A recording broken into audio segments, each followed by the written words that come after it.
আমি স্টার্ট করছি এখান থেকে। ইফেক্টিভ রমাদান শুরু হবে কিন্তু আমাদের আজকে মানে সন্ধ্যার পর থেকে আর কি। আমরা নিশ্চয়ই পশ্চিমা সংস্কৃতির মতো রাত 12টার সময় রাত দিন কাটাই না। আমরা জানি আমাদের রাত এবং দিন শুরু হয় সূর্য ওঠা এবং ডোবার সাথে সম্পৃক্ত। সূর্য ডুবে গেলেই আমরা এখন রমাদানে প্রবেশ করছি। আমরা দোয়া করি আল্লাহর কাছে, আল্লাহ পাক যেন আমাদেরকে সুস্থ শরীরে রমাদানের সমস্ত সওমগুলো রাখার তৌফিক দান করেন এবং রমাদান মাসটাকে ইফেক্টিভলি কাটানোর তৌফিক দান করেন। আমরা আমাদের চেষ্টাগুলো অব্যাহত রাখবো, বাকিটা আল্লাহ রাব্বুল আলামিন কবুল করার মালিক। আল্লাহ পাক চাইলে অল্প আমলেই নাজাত হয়ে যাবে ইনশাআল্লাহ আযজা ওয়া জাল। শুরুটা হবে মূলত তারাবি দিয়ে। আসলে আজকে আমরা তারাবি দিয়ে শুরু করছি। প্রথম যে কাজটা আমরা শুরু করছি রমাদান মাসে সেটা তারাবি কেন্দ্রিক। তো আমরা সবাই চেষ্টা করব প্রথমত যে তারাবির সালাত জামাতের সাথে পড়ার জন্য এবং তারাবির সালাতটাকে বর্তমান প্রচলিত 3G 4G সালাতের মতো না করা এবং সালাতের মধ্যে সৌন্দর্য নিয়ে আসা। আমরা যেটা করি রমাদান মাসে ফেসবুক, ইউটিউবিং বা লেকচারগুলো সবখানে একটা বিষয় কমন উঠে আসে, সেটা 4 রাকাত না 20 রাকাত, যেটা নিয়ে আমি কোনো কথা কখনোই বলবো না ইনশাআল্লাহ। অ্যাটলিস্ট আমার পক্ষ থেকে এরকম কোনো কথা আপনারা শুনবেন না। আমরা এখানে একটা শব্দ ব্যবহার করতে চাই, সেটা হচ্ছে নামাজের কোয়ালিটি। আপনি 8 রাকাতই পড়েন আর 20 রাকাতই পড়েন, আমি বলবো যে নামাজের কোয়ালিটিটা কেমন হয়েছে। কোয়ান্টিটি নিয়ে আমার কোনো মাথা ব্যথা নেই। নবী করিম সাল্লাল্লাহু আলাইহি ওয়াসাল্লামের যে 8 রাকাতের হাদিসটা আনা হয়েছে, 8 রাকাত বা 11 রাকাতের হাদিসটা সহিহ বুখারী থেকে আয়েশা রাদিয়াল্লাহু আনহার উদ্ধৃতি দিয়ে, সেই নামাজের সৌন্দর্য সম্পর্কেও কিন্তু কথা এসেছে। আয়েশা রাদিয়াল্লাহু আনহা বলেছেন, তুমি আমাকে সেই নামাজের সৌন্দর্য সম্পর্কে জিজ্ঞেস করো না। হাদিসের কথাটা কিন্তু এমন ছিল, তুমি আমাকে, রাবিকে আয়েশা রাদিয়াল্লাহু আনহা বলছেন, তুমি আমাকে এই নামাজের সৌন্দর্য সম্পর্কে জিজ্ঞেস করো না। তিনি কিয়াম করলেন, প্রথম রাকাতেই 1 পারা 2 পারা 2.5 পারা কোরআন পড়ে ফেললেন এবং রুকু করলেন। রুকুতে ততক্ষণ থাকলেন যতক্ষণ তিনি কিয়ামে ছিলেন। রুকু থেকে উঠে ততক্ষণ দাঁড়িয়ে থাকলেন যতক্ষণ রুকুতে ছিলেন। সিজদায় গিয়ে ততক্ষণ থাকলেন যতক্ষণ তিনি দাঁড়িয়েছিলেন। তার পা ফুলে যেত। আমরা রাকাত সংখ্যা নিয়ে ঝগড়া করি, কিন্তু তিনি অল্প রাকাত নামাজের যে দলিল, সেখান থেকে আমরা কোয়ালিটি নিয়ে কথা বলি না। আদৌ কি আমরা এভাবে 8 রাকাত নামাজ পড়ছি যেভাবে রাসূলুল্লাহ সাল্লাল্লাহু আলাইহি ওয়াসাল্লাম পড়েছেন? তো রাকাত সংখ্যাটা বড় কথা নয়, বড় কথাটা হচ্ছে যে আমাদের নামাজের কোয়ালিটিটা কতটুকু হচ্ছে, নামাজের ধীর স্থিরতা কতটুকু হচ্ছে, কতটুকু কোরআন তেলাওয়াত করছি, রুকু সিজদা কত লম্বা করছে। আমি জানি এখানে আমরা তার মতো করে করতে পারবো না, এটা আমি জানি, কিন্তু কিছু পরিবর্তন আমরা আনতে পারি। প্র্যাকটিক্যাল সেই কথাগুলো বলবো ইনশাআল্লাহ। যেমন নর্মালি আমরা নামাজ দাঁড়িয়ে হয়তো সূরা ফাতিহা পড়ি, সূরা ফাতিহা পড়ার পরে আমরা একটা সূরা মিলিয়ে পড়ি। আমরা রমাদান মাসের সওমে একটা সূরার জায়গায় আরও কয়েকটা সূরা মিলিয়ে পড়তে পারি। আপনার কিয়ামটা কিন্তু লম্বা হবে। হয়তো আপনি হাফেজ নন, কিন্তু আপনি চাইলে কিন্তু কয়েকটা ছোট ছোট সূরা একসাথে পড়তে পারেন, যাতে করে আপনার টাইমটা কিন্তু লম্বা হচ্ছে, আপনার কিয়ামটা লম্বা হচ্ছে। এবার আপনি রুকু করছেন, রুকুতে গিয়ে আমরা সাধারণত একটা তাসবিহ পড়ে ফেলি, সুবহান রাব্বিয়াল আযীম, সবাই এটাই পড়ি। ম্যাক্সিমাম মানুষ 3 বার পড়ে আমার জানা মতে। রমজান মাসে আপনি এটাকে সৌন্দর্যমণ্ডিত করতে পারেন। আপনি চাইলে আরও একটা তাসবিহ অ্যাড করতে পারেন, সুবহানাকা আল্লাহুম্মা রাব্বানা ওয়া বিহামদিকা আল্লাহুম্মা গফিরলি, এটা একটা তাসবিহ আছে। অথবা সুবহুন কুদ্দুসুন রব্বুল মালাইকাতি ওয়ার রূহ, এটা অ্যাড করতে পারেন। আপনি কিন্তু আরও এক্সট্রা 2টা তাসবিহ অ্যাড করলেন, আপনার রুকুটা লম্বা হলো, নামাজটার মধ্যে সৌন্দর্য বাড়লো। আমরা উঠে দাঁড়িয়ে অনেক সময় সামি আল্লাহু লিমান হামিদা বলেই আমরা চলে যাই সিজদায়। আমরা কিন্তু ওখানে রব্বানা ওয়া লাকাল হামদুর পরেও হামদান কাসীরান তাইয়িবান মুবারাকান ফি বলতে পারি। সময়টা বাড়লো, রুকুটার সৌন্দর্য বাড়লো। সিজদায় গিয়ে আমরা যা করি সুবহান রাব্বিয়াল আ'লা 3 বার বলি, উঠে চলে আসি। অনেকে হয়তো 3 বারের জায়গায় 5 বার 7 বার 10 বার অনেকে এভাবে বলি। কিন্তু আমরা এই রমজান মাস থেকে নিয়াত করতে পারি, চেষ্টা করতে পারি যে সিজদায় গিয়ে আমরা একাধিক তাসবিহ পড়লাম এবং কমপক্ষে 1-2টা দোয়া হলেও সিজদায় করলাম। আল্লাহুম্মা আতিনা ফিদ দুনিয়া হাসানা ওয়া ফিল আখিরাতি হাসানা ওয়া কিনা আযাবান নার। এই দোয়াটা জানে না এমন কোনো মানুষ কিন্তু নাই। নবী সাল্লাল্লাহু আলাইহি ওয়াসাল্লাম বলেছেন, সিজদায় মানুষ আল্লাহর এত কাছে থাকে যত কাছে সে কখনোই থাকতে পারবে না। তো আমরা সিজদায় দোয়া করলে সিজদার সময়টা বাড়লো, নামাজের সৌন্দর্য বাড়লো। আমরা নবী সাল্লাল্লাহু আলাইহি ওয়াসাল্লামের মতো পা ফোলানো নামাজ না পড়তে পারলেও অ্যাটলিস্ট নামাজের টাইমটা বাড়াতে পারলাম, সৌন্দর্য বাড়লো। এটাই হচ্ছে কিন্তু মূল বিষয় তারাবির সালাতের। কত লম্বা সময় ধরে আমি আল্লাহর সাথে কথোপকথন করতে পারি। আমরা তাশাহুদ দরুদের পরে দোয়া মাসুরা পড়ে অনেকে সালাম ফিরিয়ে ফেলি। এখানে কিন্তু আরও দোয়া করার সুযোগ আছে। স্পেশাল আল্লাহুম্মা ইন্নী আউযু বিকা মিন আযাবিল কবরি ওয়া আযাবি জাহান্নাম ওয়া মিন ফিতনাতিল মাহইয়া ওয়াল মামাত ওয়া মিন শাররি ফিতনাতিল মাসীহিদ দাজ্জাল। এই দোয়া কিন্তু করার কথা জোরভাবে হাদিসে এসেছে, তোমরা 4টা বিষয় থেকে আশ্রয় চাও। এছাড়াও কিন্তু আপনি সালাম ফেরানোর আগে যে কোনো দোয়াই করতে পারছেন কোরআন এবং সুন্নাহ থেকে। নামাজটা লম্বা হলো, নামাজে আপনি আল্লাহর সাথে বেশি কথা বলতে পারলেন, নামাজের মধ্যে প্রশান্তি পাওয়া গেল। এভাবে নামাজ পড়ার পরে দেখবেন 2 রাকাত নামাজ পড়লে আপনার মনের মধ্যে শান্তি চলে আসছে। অথচ 3G 4G স্পিডে আপনি 10 রাকাত 20 রাকাত নামাজ পড়লে কিন্তু মনের মধ্যে শান্তি পাচ্ছেন না।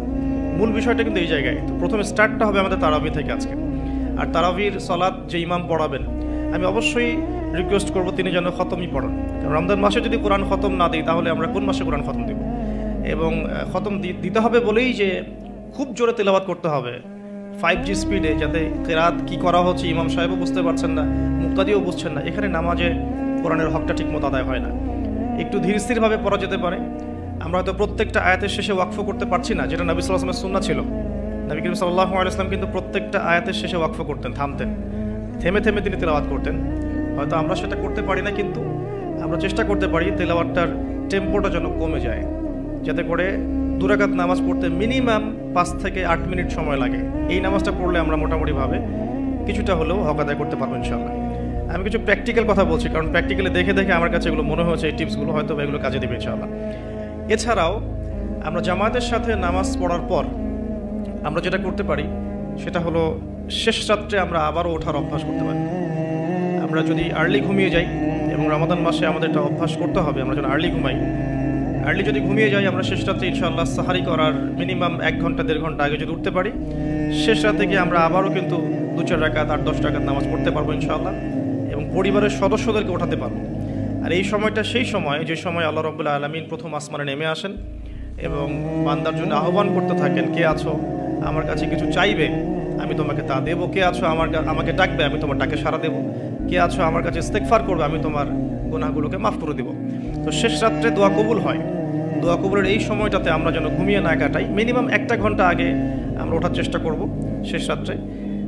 তাহলে ওই সময়টা আমরা ইনশাআল্লাহ তাআলা ইবাদতে কাটাতে পারবো। আল্লাহ পাক তৌফিক দান করুন, আমিন।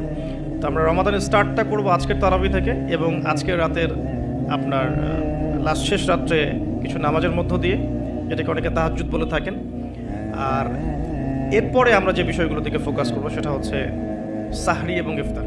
যেহেতু আমরা শুরু করছি তারাবি দিয়ে, তারপর ঘুমাচ্ছি, ঘুম থেকে উঠে আবার তাহাজ্জুদে উঠছি, তাহাজ্জুদের নামাজ পড়ার পর আমরা কিন্তু সাহরি করব। সাহরি আর ইফতার দুটাকে আমি একসাথে লিখেছি এই কারণে, এই দুটার মূল মেসেজ একটাই। রমজান মাসে আমাদেরকে নিয়াত করতে হবে এবং চেষ্টা করতে হবে সাহরি এবং ইফতারে যেন খুব বেশি না খাই। প্রথম কথা হচ্ছে এটা, সাহরি এবং ইফতারে এত বেশি খাওয়া যাবে না যেটা আপনার সওমের আধ্যাত্মিকত্ব নষ্ট করে ফেলবে। সওমের যে রুহানিয়াত বা আধ্যাত্মিকত্ব আছে এটা বেশি খেলে নষ্ট হয়ে যাবে, বেশি ঘুমালে নষ্ট হয়ে যাবে, বেশি কথা বললে নষ্ট হয়ে যাবে, আড্ডা পিটালে, গল্প করলে, অনলাইনের সময় অপচয় করলে, অন্যান্য মুভিজগুলো দেখলে আপনার রমাদানের নূর কিন্তু নষ্ট হয়ে যাবে। বেশি খাওয়ার অভ্যাসটা ত্যাগ করতে হবে রমাদান মাস থেকেই। আমরা কিছু কিছু বিধান দেখেছি যেটা কোরআন এবং হাদিসে আছে, বাস্তবিক খুব একটা আমল আসলে নাই। তার মধ্যে অন্যতম একটা হচ্ছে খাওয়ার সুন্নত। খাওয়ার সুন্নত আমাদের সবার মধ্যে খুব একটা নাই, থাকলে আমাদের ফিটনেসগুলো এমন হতো না আসলে। খেয়াল করে দেখবেন এই 8 তলা উঠতে কিন্তু অনেকে হাঁপায় গেছেন। তো এই ফিটনেসগুলো কিন্তু আমাদের ক্ষতি করছে, আমরা বুঝতে পারছি না। আমি রমাদান মাসে রিকোয়েস্ট করবো বেশি খাবেন না, পেটের 3 ভাগের 1 ভাগ খাবেন, এবং কোনোভাবেই কোনো ম্যানুফ্যাকচার্ড খাবার খাবেন না। কোনো ম্যানুফ্যাকচার্ড ফুড আপনার শরীরের ভিতরে ঢুকতে দিবেন না। ম্যানুফ্যাকচার্ড বলতে বোঝাচ্ছি মানুষ যেগুলোকে প্রডিউস করে মার্কেটিং করছে, যেগুলোর মধ্যে সাইড ইফেক্ট আছে এবং যেগুলোর মধ্যে পুষ্টি উপাদান কম। বাসায় হোমমেড ফুড খাবেন। অনেক সময় দেখা যায় সাহারি এবং ইফতারে আমরা এত বেশি ভোজন রসিক হয়ে পড়ি যে আমরা তারাবির নামাজ ঠিকমতো পড়তে পারি না, অসুস্থ হয়ে যাই, পেট খারাপ হয়ে যায়। এই জন্য বাসার নর্মাল কমন খাবারগুলো খাবেন, এবং এই সিজনে বেশি বেশি মানে জুসি জিনিসগুলো খাওয়ার চেষ্টা করতে হবে স্পেশালি, তাহলে আমরা ফিজিক্যালি ফিট থাকবো ইনশাল্লাহ। আর শরীর সুস্থ রাখতে হবে এই কারণে যাতে করে আমরা আল্লাহর ইবাদত বেশি বেশি করতে পারি। তো আল্লাহ পাক আমাদের সবাইকে খাবার নিয়ন্ত্রণ করার তৌফিক দান করুন। আর যে ব্যক্তি খাবারকে নিয়ন্ত্রণ করতে পারে না সে কিন্তু প্রবৃত্তিকে নিয়ন্ত্রণ করতে পারবে না। একজনের সামনে অনেকগুলো খাবার এনে দেন, তার খাওয়ার স্টাইলটা দেখে আপনি গেস করতে পারবেন তার ভিতরে প্রবৃত্তি নিয়ন্ত্রণের ক্ষমতা কতটুকু। তার খাবারের স্টাইলটা দেখবেন কীভাবে সে খাচ্ছে, সে কি গোগ্রাসে খাচ্ছে নাকি রিল্যাক্সে খাচ্ছে, খাবার দেখে কি তার মধ্যে মানে লোলুপতা প্রকাশ পাচ্ছে, তাহলে বুঝবেন সে ব্যক্তি প্রবৃত্তিকে নিয়ন্ত্রণ করতে পারবে না। এই বিষয়টা খেয়াল রাখবেন। আমরা খাবার যত বেশি প্রডিউস করব তত বেশি আমাদের মা বোনদেরকে রান্না করা থাকতে হবে, এতে করে তাদেরও রোজার যে মাহাত্ম্য এবং রোজার যে রুহানিয়াত তারাও হারাবে, সময়ের অপচয় হবে, তাদের প্রতি এক পয়েন্ট কাইন্ড অফ জুলুম করা হবে। যদি 2-3টা আইটেমে আমার খাবার হয়ে যায়, 10টা আইটেম করার কোনো প্রয়োজন নাই। সো ম্যানুফ্যাকচার্ড খাবার আমরা বাদ দিব, ম্যানুফ্যাকচার্ড ড্রিঙ্কস বাদ দিব, এবং হোমমেড খাবারগুলো থেকে অভ্যস্ত হবে ইনশাআল্লাহ। আল্লাহ পাক তৌফিক দান করুন, আমিন। এবং রমাদান মাসে আমরা যেগুলো করার নিয়াত করছি এগুলোকে সারা বছর কিন্তু ধরে রাখতে হবে আর কি। আল্লাহ রাব্বুল আলামিন আমাদেরকে তৌফিক এনায়েত করুন, আমিন। তো তারাবি, তাহাজ্জুদ এবং খাবারের পরে ইফতারের কথাটা একটু অ্যাড করে দিই। ইফতারে এত বেশি খাবেন না যাতে করে তারাবির নামাজটা আপনি পড়তে না পারেন। ইফতারে নবী সাল্লাল্লাহু আলাইহি ওয়াসাল্লাম যে খাবারগুলো খেতেন সেই সুন্নাহ সম্মত খাবারগুলো খাওয়ার চেষ্টা করবেন ইনশাআল্লাহ। আল্লাহ পাক তৌফিক দান করুন। এরপরে আমি যে কয়েকটা পয়েন্টস লিখেছি তার মধ্যে একটা হচ্ছে যে রমাদান মাসে সওম রাখা অবস্থায় প্রথম কাজ আমাদের 5 ওয়াক্ত সালাত জামাতে পড়া। সারা বছর কি করেছি তো এই রমাদান মাস থেকে নিয়াত করতে হবে যে 5 ওয়াক্ত সালাত যেন জামাত না ছুটে যায়।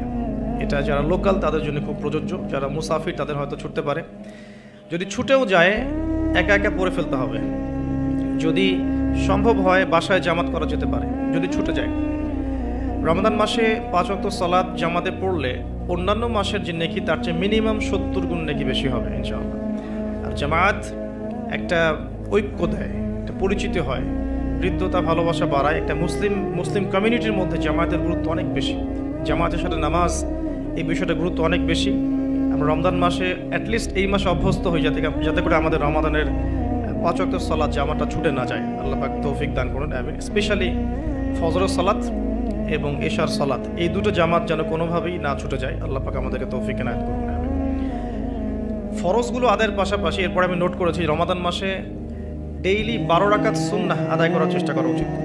আমরা অনেক সময় দেখা যায় ফরজ নামাজগুলো পড়ি, সুন্নত নামাজগুলো তো অনেক সময় গাফলতি হয়ে যায়, মিস হয়ে যায়। রমাদান মাসে ফরজকে যতটা গুরুত্ব দিচ্ছি সুন্নাহকেও ততটা গুরুত্ব দেওয়া উচিত। কারণ এই মাসে একটা নফল আপনাকে সুন্নাহ নেকি দিয়ে দিবে, একটা সুন্নাহ আপনাকে ফরজের নেকি দিয়ে দিবে ইনশাআল্লাহ। তো 12 রাকাত সুন্নাহ এই কারণে বলেছি কারণ এটা সহজ সাধ্য এবং সবাই করতে পারবে ইনশাআল্লাহ। ফজরের আগের 2 রাকাত সুন্নাহ, জোহরের পূর্বে 4 পরে 2, এশার পরে 2 আর মাগরিবের পরে 2, এই যে মোট 12 রাকাত সুন্নাহ। নবী সাল্লাল্লাহু আলাইহি ওয়াসাল্লাম বলেছেন যে ব্যক্তি এই 12 রাকাত সুন্নাহ আদায় করবে প্রতিদিন তার জন্য জান্নাতে একটা করে ঘর নির্মাণ করা হবে ইনশাআল্লাহ। মাসে আমরা এই সুযোগটা নষ্ট করব না। আল্লাহ পাক আমাদেরকে তৌফিক এনায়েত করুন, আমিন। তো 5 ওয়াক্ত সালাত জামাতের সাথে 12 রাকাত সুন্নাহ। আমরা কিন্তু প্রতিটা কাজ করছি কি উদ্দেশ্যে? ওই যে শেষের অংশটুকু লাআল্লাকুম তাত্তাকুন। এই যে তারাবি, আমার এই তাহাজ্জুদ, আমার এই কম খাওয়া, আমার এই কম কথা বলা, কম মেলামেশা করা মানুষের সাথে, আমার হালাল স্ত্রীকে ছেড়ে দেয়া, খাবার পানি ছেড়ে দেয়া, 5 ওয়াক্ত নামাজ জামাতে পড়া, ডেইলি 12 রাকাত সুন্নাহ আদায় করা, এগুলোর উদ্দেশ্য কি? আমার উদ্দেশ্যটা কিন্তু ওইটা, লাআল্লাকুম তাত্তাকুন, যাতে করে আমি শক্তি অর্জন করতে পারি, যেই শক্তি দিয়ে আমি ইসলামের বিজয় অর্জন করতে পারবো। উদ্দেশ্য কিন্তু আমাদের এইটা। এগুলো জাস্ট কাজ এবং মাধ্যম। সামনে যাচ্ছি, রমাদান মাসে আমরা বেশি বেশি দোয়া করার চেষ্টা করবো ইনশাআল্লাহ। কারণ সওম রেখে বেশি বেশি দোয়া করতে উৎসাহিত করা হয়েছে। কারণ 3 ব্যক্তির দোয়া ফেরত দেওয়া হয় না। একজন মুসাফির, যে ব্যক্তি সফরের মধ্যে আছে, আল্লাহর কাছে দোয়া করলেই দোয়া কবুল হবে ইনশাআল্লাহ।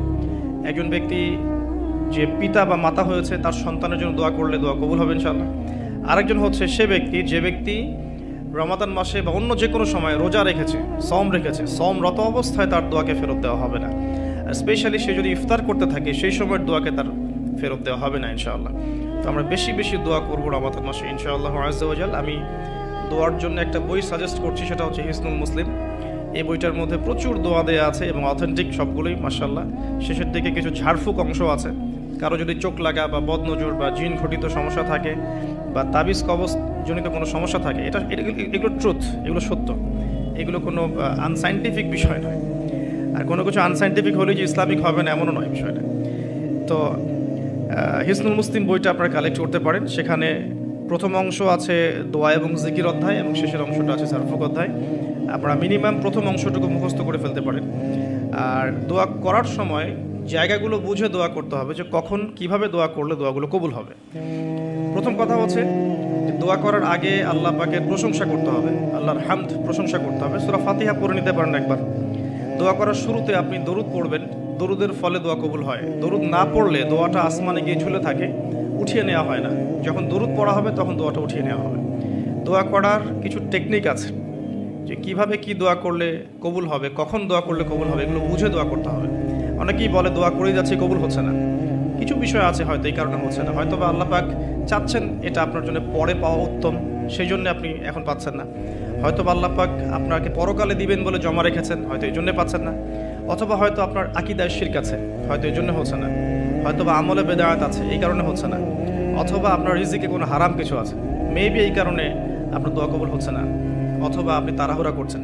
তাড়াহুড়ার ব্যাখ্যায় নবী সাল্লাল্লাহু আলাইহি ওয়াসাল্লাম বলেছেন যে মানুষ বলে আমি দোয়া করেই গেলাম আমার দোয়া কবুল হলো না।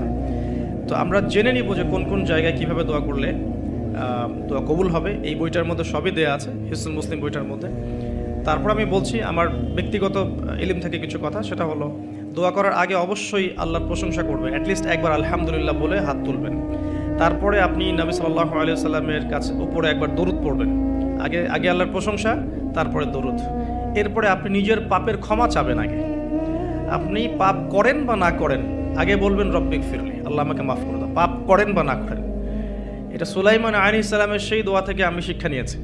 সুলাইমান আলাইহিস সালাম যে বিখ্যাত দোয়ায় বলেছিলেন যে আল্লাহ আমাকে এমন মুলক এবং রাজত্ব দান করুন যে মুলক আর রাজত্ব আপনি কাউকে কখনো দেননি। এই দোয়ার শুরুতে তিনি বলেছেন রব্বিক ফিরলি, আল্লাহ আমাকে মাফ করুন।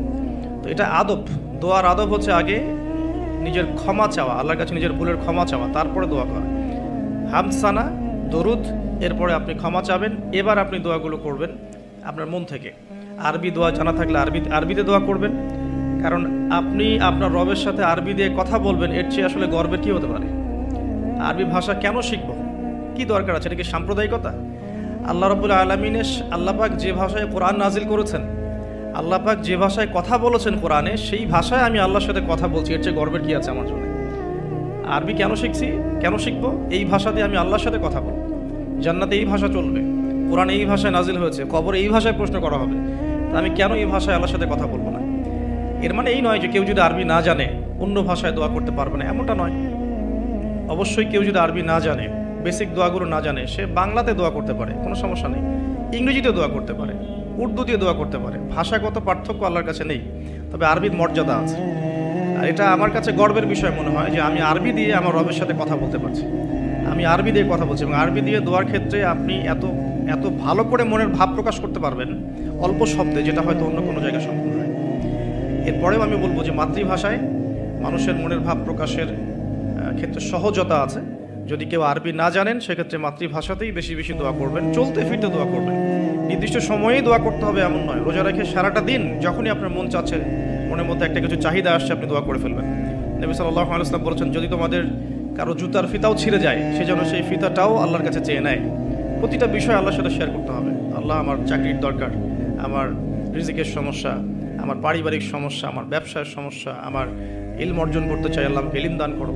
আল্লাহ, আমি শারীরিকভাবে অসুস্থ, বিভিন্ন রকম সমস্যা আমরা জর্জরিত আছি। প্রত্যেক মানুষের কোনো না কোনো সমস্যা আছে, সমস্যা থাক বা না থাক, দোয়া করতেই থাকতে হবে। যে ব্যক্তি সুখের সময় বেশি বেশি দোয়া করে, আল্লাহ পাক দুঃখের সময় তার দোয়া বেশি কবুল করেন, এমনটা হাদিস এসেছে। যে ব্যক্তি সুখের সময় ভালো আছে, এখন আমার ফিজিক্যালি আমি ফিট, এখন আমি আল্লাহ পাকের অসীম নিয়ামতের মধ্যে আছি, বাড়ি গাড়ি টাকা করি, আত্মীয় স্বজন, স্ত্রী সন্তান সবই আছে, আমার কোনো কিছুর অভাব নাই, এরকম সুখের সময় যে ব্যক্তি বেশি বেশি দোয়া করবে, ইস্তেগফার করবে, ক্ষমা চাবে, আল্লাহ পাক দুঃখের সময় সেই বান্দার পাশে থাকবেন ইনশাআল্লাহ। আর সবচেয়ে বড় দুঃখের দিন তো কিয়ামতের দিন, আল্লাহ পাক সেদিন ইনশাআল্লাহ আমাদের সাথে থাকবেন ইনশাআল্লাহ তাআলা। দোয়ার আগে এই আদবগুলো মেনটেন করবেন, বাংলা ভাষায় দোয়া করেন যদি আরবি না জানেন। আর আরবি জানার দিকে আমি বেশি জোর দিচ্ছি, আরবি জানলে বেশি ভালো হয়। হিসনুল মুসলিম বইটা সাজেস্ট করলাম, এবং দোয়া করার কিছু টাইম আমি বলছি যে এই সময়গুলো আপনি বেশি বেশি দোয়া করতে পারেন। রোজা রেখে সারাদিন দোয়া করতে পারেন যে কোনো সময়, স্পেশালি নামাজের সেজদায় একটা সেজদাও যেন বাদ না যায় যেখানে আপনি কোনো দোয়া করেন নাই। অ্যাটলিস্ট আপনি কিন্তু সেজদায় তাসবিহ পড়েই বলতে পারেন, আল্লাহুম্মা আতিনা ফিদ দুনিয়া হাসানা ওয়া ফিল আখিরাতি হাসানা ওয়া কিনা আযাবান নার, আল্লাহুম্মা আইন্নি আলা যিকরিকা ওয়া শুকরিকা ওয়া হুসনি ইবাদাতিক। যে কোনো দোয়া, আল্লাহুম্মা আনতাস সালাম ওয়া মিনকাস সালাম ফাহাইয়িনা রাব্বিনা বিসসালাম, আল্লাহুম্মা ইন্নী আসআলুকাল হুদা ওয়াত তুকা ওয়াল আফাফা ওয়াল গিনা। কত দোয়া আছে, রব্বি হাবলি মিনাস সালিহিন, আল্লাহুম্মা রব্বানা আতিনা ফিদ দুনিয়া হাসানা ওয়া ফিল আখিরাতি হাসানা ওয়া কিনা আযাবান নার, রব্বি ইরহামহুমা কামা রাব্বায়ানি সাগীরা, রব্বানা আতিনা মিন লাদুনকা রাহমা ওয়া হাইয়্যি লানা মিন আমরিনা রাশাদা। প্রচুর দোয়া আছে, দোয়ার উপরে সেশন করা যাবে। আপনি সেজদায় বেশি বেশি দোয়া করেন, মিনিমাম 1টা 2টা 3টা করে দোয়া করার চেষ্টা করেন। যদি আরবি না জানেন, আপনি নফল নামাজে, সুন্নত নামাজে বাংলাতেও দোয়া করলে ইনশাআল্লাহ কবুল হবে। আল্লাহ পাক সমস্ত ভাষায় বোঝেন ইনশাআল্লাহ তাআলা। সেজদায় দোয়া করেন বেশি বেশি। আমি সাজেস্ট করবো যে রমজান মাসে আপনি 2 আজানের মাঝখানে দোয়া করবেন। আজান হয়েছে, আজানের সময় দোয়া করলে দোয়া কবুল হয়ে যায়। আজান এবং একামতের মাঝখানে দোয়া করলে দোয়া কবুল হয়ে যায়। রমাদান মাসে লাইলাতুল কদর আছে, শেষ দশকের মেজর রাতগুলোর মধ্যে আমরা একে পাবো। যদি কেউ লাইলাতুল কদর পেয়ে যায়, সেই রাত্রে যে দোয়া করবে সে দোয়াগুলো কবুল হবে ইনশাআল্লাহ তাআলা। কাউকে ইফতার করানোর পর দোয়া করলে দোয়া কবুল হতে পারে ইনশাআল্লাহ। দান সাদাকা করার পর দোয়া করলে দোয়া কবুল হতে পারে ইনশাআল্লাহ। হয়তো বৃষ্টি হচ্ছে, বৃষ্টি দেখে দোয়া করলেন, দোয়া কবুল হবে ইনশাআল্লাহ। দোয়া কবুলের অনেক সময় আছে, অনেক মুহূর্ত আছে, অনেক আদব আছে। এগুলো আমি সাজেস্ট করে দিয়েছি, বইটার নাম হিসনুল মুসলিম। এই বইয়ের মধ্যে সব কিছু লেখা আছে, আপনারা একটু পড়ে নেবেন। আমি এখানে বেশি টাইম দিলে পর্যায়গুলো কভার করতে পারবো না।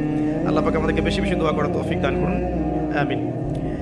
আর এরপরে রমাদান মাসে সওম রেখে আমরা বেশি বেশি জিকির করতে চেষ্টা করব। জিকির বলতে কি বোঝাচ্ছি? আল্লাহ রাব্বুল আলামিন তাকে ডাকার জন্যে, তাকে স্মরণ করার জন্য যে বিষয়গুলো মাধ্যম হিসেবে দিয়েছেন, এগুলো প্রত্যেকটাই কিন্তু জিকির। সলাতও এক প্রকার জিকির, আমাদের কোরআন তেলাওয়াতও এক প্রকার জিকির।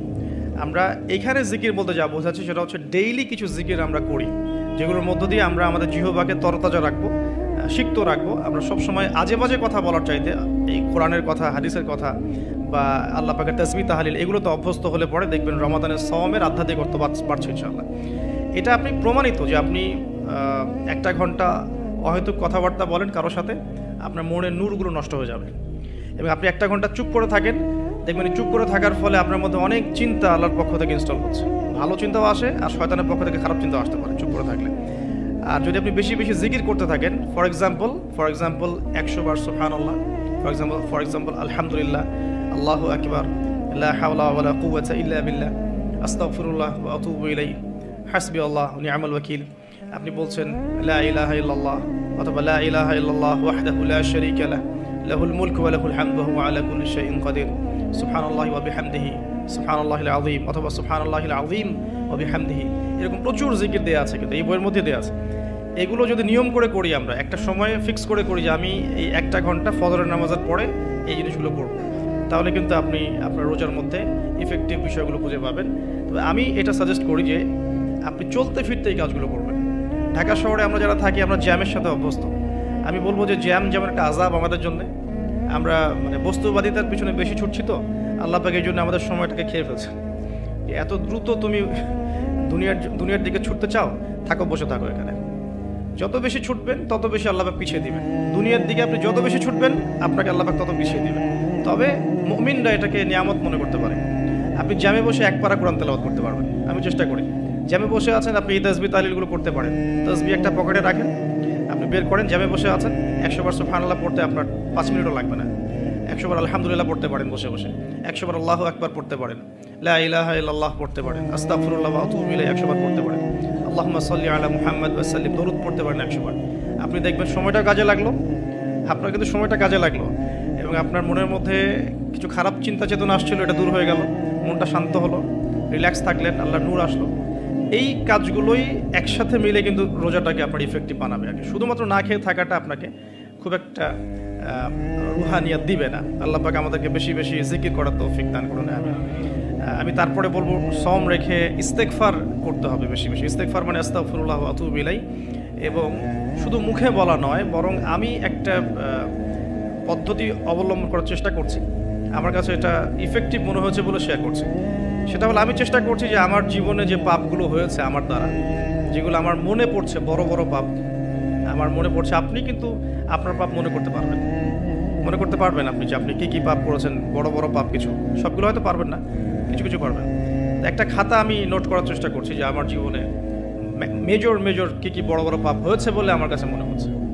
তো এরকম পাপ আপনি একটা লিস্ট করতে পারেন, এবং যখন একটা পাপের কথা মনে হবে, এই পাপ সংক্রান্ত বিষয়গুলো কিন্তু মাথায় চলে আসবে, ওখানে আমার কি ভুল ছিল আসলে, এবং সেই ভুলটা যেন আমার পরিবারবর্গ না করে, এবং সেই ভুলটা যেন আমার বাচ্চারা না করে। ঠিক আছে? তো আমরা মিউজিক শুনেছি, লিখেছি যে হ্যাঁ মিউজিক শুনেছি, হয়তো বসে বসে খেলা দেখেছি তো, এগুলো কাজ করেছি। রাস্তাঘাটে চলতে ফিরতে আমাদের নজর এদিক ওদিকে চলে গিয়েছে।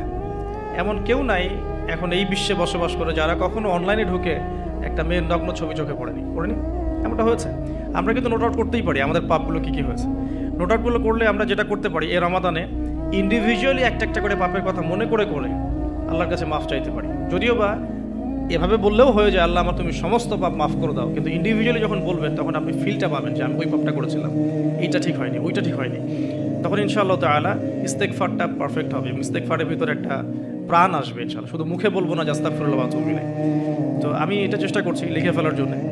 তো এখানে দুটো বিষয় আসবে। একটা হচ্ছে আমার কিছু আল্লাহর সাথে জড়িত পাপ, এবং আল্লাহর সাথে জড়িত পাপগুলো কিন্তু মাফ পাওয়া খুব সহজ। মুখলেসভাবে তওবা করলেই আল্লাহ পাক মাফ করে দিবেন ইনশাআল্লাহ। এবং আল্লাহ রাব্বুল আলামিন এমনও বলেছেন যে আমি এই পাপগুলোকে নেকি দিয়ে পরিবর্তন করে দেব, এটা আল্লাহ পাক বলেছেন। আরেকটা বিষয় আছে, আল্লাহ পাকের কিছু হক নষ্ট করেছে, যেমন নামাজ, হয়তো একটা সময় নামাজ পড়ি নাই, একটা সময় রোজা রাখি নাই, একটা সময় দেখা গেছে কেউ যাকাত দেয় নাই ইত্যাদি। এগুলোর জন্যে দুটো অপশন, এখানেও দুটো অপশন। কিছু কিছু আলেম বলেছেন যে এর জন্য খালেস তওবাই যথেষ্ট, এর কাফফারার দরকার নাই। আবার কিছু কিছু আলেম বলেছেন যে নামাজ যতগুলো কাজা হয়ে গেছে এগুলোকে হিসেব করে কাজা আদায় করে দেয়া। এরকম দুটো স্কুল অফ থট কিন্তু আছে। আমি এটা ঘাটাঘাটি করেছি, তবে আমি সবশেষ যার মতটাকে বেশি প্রাধান্য দিয়েছি এই পর্যন্ত, সেটা হচ্ছে আল্লামা তাকি উসমানী দামাত বারাকাত। তার বইয়ের মধ্যে তাসাউফ আত্মশুদ্ধি বইটার মধ্যে লেখা আছে যে এটা সবচেয়ে বেশি উত্তম হবে যদি কেউ তার জীবনের নামাজ এবং সওম এবং যাকাত এগুলোর হিসেব করে তওবা করার পরে আদায় করে দেওয়ার চেষ্টা করে। এবং ইনশাআল্লাহ আমি সে চেষ্টা করব, আপনারাও সে চেষ্টা করেন, এটা অনুরোধ করবো আর কি। এতে করে উনি এই কথাটা এই জন্য বলেছেন যে একজন মানুষ অমুসলিম ছিল, মুসলিম হয়েছে, তখন না হয় তার সমস্ত গুনাহ মাফ হয়ে যাবে। কিন্তু আমরা মুসলিম ছিলাম, 1 বছর 2 বছর নামাজ পড়েন নাই, এই গুনাহটা কিভাবে মানে কাফফারা না দিলে মাফ হতে পারে? ওনার যুক্তি এটা। তো যদিও অনেক আলেম বলেছেন যে তওবা করলে মাফ হয়ে যাবে, আল্লাহ পাক মাফ করে দিবেন, বেশি বেশি নফল নামাজ পড়লে ঘাটতি পূরণ হয়ে যাবে, কিন্তু ফরজের ঘাটতিগুলো ফরজ দিয়ে আদায় করাটা উত্তম হবে বলে আমার মত। আল্লাহ পাক আমাদেরকে সাধ্যমতো করার তৌফিক দান করুন। আরেকটা অপশন আছে, রমজান মাসে উমরা করতে পারেন। রমজান মাসে যদি উমরা করতে পারেন বা সুযোগ হয়, আল্লাহ যদি তৌফিক দান করেন, সেখানে একটা সুবিধা আছে, যেমন মক্কায় 1 ওয়াক্ত নামাজ পড়লে আপনি অনেক ওয়াক্তের নেকি পাচ্ছেন, এবং মদিনাতেও 1 ওয়াক্ত নামাজ পড়লে আপনি 1000 ওয়াক্তের নেকি পাচ্ছেন। তো এখানে কিন্তু ওই কাফফারাটা আদায় হয়ে যাবে ইনশাআল্লাহ। এটা একটা সুযোগ। সো উমরা করতে যেতে পারেন, আর যদি যান আমাকেও সাথে নিয়ে যান, আল্লাহ পাক তৌফিক দান করুন। ঠিক আছে। আর আরেকটা বিষয় আছে, পাপের লিস্ট করতে গিয়ে আমি যেটা দেখেছি সেটা হচ্ছে যে কিছু পাপ থাকবে যেগুলো মানুষের সাথে সম্পৃক্ত, এগুলো সবচেয়ে ডেঞ্জারাস। কিছু পাপ আছে আমাদের জীবনে যেটা মানুষের সাথে সম্পৃক্ত, যেমন আমি বা আপনি কারো গীবত করেছি, বা আমি বা আপনি কারো সম্মানহানি করেছি, বা আমি বা আপনি কাউকে অপবাদ দিয়েছি, বা কারো টাকা পয়সা লুটতরাজ করে খেয়ে ফেলেছি, বা কারো সম্পত্তি আত্মসাৎ করেছি, বা কারো প্রতি জুলুম করেছি। এক কথায় হাকুল ইবাদ, কোনো মানুষের হক নষ্ট করেছি। এই জায়গাটাতেই সমস্যা এবং ডেঞ্জারটা সবচেয়ে বেশি। এটাই সবচেয়ে বড় ভয়ের কারণ পরকালে জাহান্নামে যাওয়ার, আমার কাছে মনে হয়। কারণ যতগুলো পাপ আল্লাহর সাথে সম্পৃক্ত, আল্লাহ পাক এক কথাতেই মাফ করতে পারেন, কোনো সমস্যা নেই ইনশাআল্লাহ। কিন্তু মানুষের হকটা কিভাবে আদায় হবে? যতক্ষণ পর্যন্ত না তার হক তাকে ফিরিয়ে দিচ্ছি, যদি কারো অর্থ সম্পদ নষ্ট করে থাকি তাকে ফিরিয়ে দেয়া, অথবা তার পরিবারকে ফিরিয়ে দেয়া, বা তার পক্ষ থেকে দান সদকা করা, এছাড়া কোনো অপশন দেখা যায় না। কাউকে গালি দিয়েছি, তার কাছ থেকে ক্ষমা নিয়ে নেওয়া, অথবা তার জন্য দোয়া করা, এছাড়া কোনো অপশন দেখা যায় না। তো আমি একটা দোয়া আপনাকে শিখাই দিচ্ছি ইনশাআল্লাহ। আশা করা যায় এই দোয়ার বরকতে আল্লাহ পাক আপনাকে সুযোগ তৈরি করে দিবেন যাতে করে আপনি তার হক তাকে ফিরিয়ে দিতে পারেন ইনশাআল্লাহ তাআলা। সেটা হলো আল্লাহুম্মা কফিনি বিহালালিকা আন হারামিক ওয়া আগনিনি বিফদলিকা আম্মান সিওয়াক। এই দোয়াটা যে বেশি বেশি করবে ইনশাআল্লাহ তাআলা, আলী রাদিয়াল্লাহু আনহু বলেছেন যে তার যদি পাহাড়ের সমান ঋণ থাকে আল্লাহ পাক সেটাও পরিশোধ করার ব্যবস্থা করবেন ইনশাআল্লাহ। তো এটা ডেঞ্জারাস এই কারণে, যদি এগুলো আমরা দুনিয়াতে মিটিয়ে না যেতে পারি তাহলে পরকালে এই ব্যক্তিরা আমাদের সামনে দাঁড়িয়ে থাকবে। সে আমাকে মিথ্যা অপবাদ দিয়েছে, সে আমার গীবত করেছে, সে আমার টাকা পয়সা নিয়ে দেয়নি, সে আমাকে গালি দিয়েছে, সে আমার উপর জুলুম করেছে। এরকম প্রচুর মানুষ কিন্তু কিয়ামতের মাঠে দাঁড়িয়ে থাকবে, এবং অনেক মানুষ কিয়ামতের মাঠে পাহাড়ের সমান নেকি নিয়ে উঠবে। ওঠার পরেও তাদের নেকি থেকে এই মানুষগুলোর হক আদায় করে দেওয়া হবে। যদি হক আদায় করতে গিয়ে নেকি শেষ হয়ে যায় তখন এই মানুষগুলোর যে গুনাহ এটা এই মানুষদের উপর চাপিয়ে দেওয়া হবে। এটা ডেঞ্জারাস।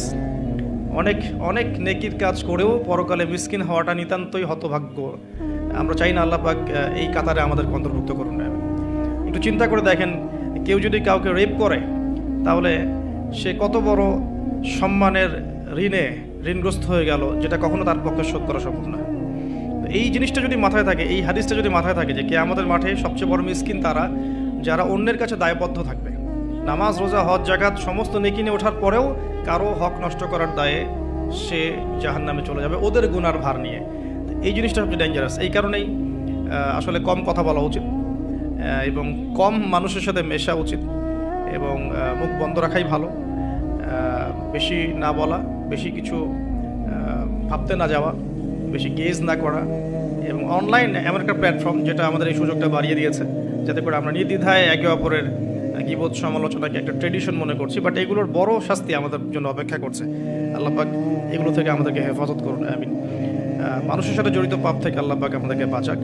আর যদি সম্ভব হয় রমজান মাসে আমভাবে ক্ষমা চেয়ে নেওয়া উচিত।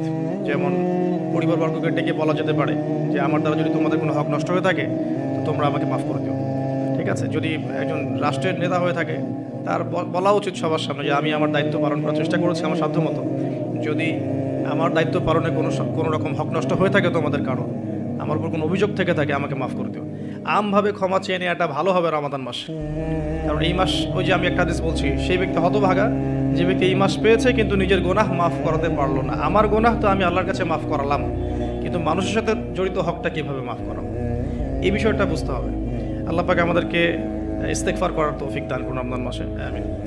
এবং অন্যের হক পরিশোধ করে দেওয়ার তৌফিক দান করুন, আমিন। রমাদান মাসে ইফেক্টিভ রমাদানের জন্য নেক্সট টাইমে লিখেছে জাকাত, যে রমাদান মাসে যাদের জাকাত ফরজ হয়েছে জাকাতগুলোকে অবশ্যই দিয়ে দিবেন। আল্লাহ পাক তৌফিক দান করুন। এবং আমি বারবার একটা বিষয় টাচ দিয়েছি যে জাকাত ইসলামিক অর্থনীতির বেস, ইসলামিক ইকোনমিক্সের ভিত্তি হচ্ছে জাকাত কেন্দ্রিক। আপনারা আল্লামা তাকি উসমানীর ইসলামিক ইকোনমিক্স সিরিজটা পড়তে পারেন। এখানে জাকাত সংক্রান্ত আলাদা কিতাবে আলাদা অধ্যায় রচনা করা আছে, কিভাবে জাকাত ইসলামিক মার্কেটের মধ্যে, অর্থনীতির মধ্যে টাকাকে সার্কুলেট করতে থাকে এবং কিভাবে ইসলামিক অর্থ ব্যবস্থা জাকাত কেন্দ্রিক সমাজের সাম্য নিয়ে আসে। এটা তিনি চমৎকারভাবে ব্যাখ্যা করেছেন। আমি এখানে বেশি সময় দিতে পারছি না আজকে। তো আমরা নিসাবটা সবাই তো জানি 2.5%। যাদের আগের জাকাত দেওয়া হয়নি সেগুলো হিসাব করতে পারেন। এক বছর যদি ঘুরে যায় আপনার 2.5% জাকাত আসবে। যদি শস্য থাকে আপনার ওসর আসবে, ফসলের জমিতে ওসর আসবে। এছাড়াও একটা দান আসবে স্পেশাল, সেটা হচ্ছে সাদাকাতুল ফিতর, যেটা আপনারা ঈদের আগের রাতে দিয়ে থাকেন বা ঈদের পরেও অনেকে দিয়ে থাকেন। তো এটাও একসাথে কালেক্ট করে দেওয়া যায়। একটা সামাজিক সংগঠনের উদ্যোগেও হতে পারে, রাষ্ট্রের উদ্যোগেও হতে পারে, মসজিদের উদ্যোগে হতে পারে, মাদ্রাসার উদ্যোগে হতে পারে। এটাকে কালেক্ট করে এটাকে সুন্দর করে খাতে বিতরণ করাটা বেশি ভালো হবে। আল্লাহ পাক আমাদেরকে তৌফিক দান করুন, আমিন। আরেকটা পয়েন্ট লিখেছি, বেশি বেশি নফল দান সদকা করা। রমাদান মাসে বেশি বেশি করে নফল দান সদকা করার চেষ্টা করা যেতে পারে। আমরা একটা রেস্টুরেন্টে বসলেই কিন্তু 400-500 টাকা বিল তুলে ফেলি। হ্যাঁ, আমরা তো এমনও চা খেয়েছি যে চায়ের দাম 220 টাকা। এটা ঢাকাতেই পাওয়া যায় এয়ারপোর্টে, স্পেশাল চা 220 টাকা আর কি।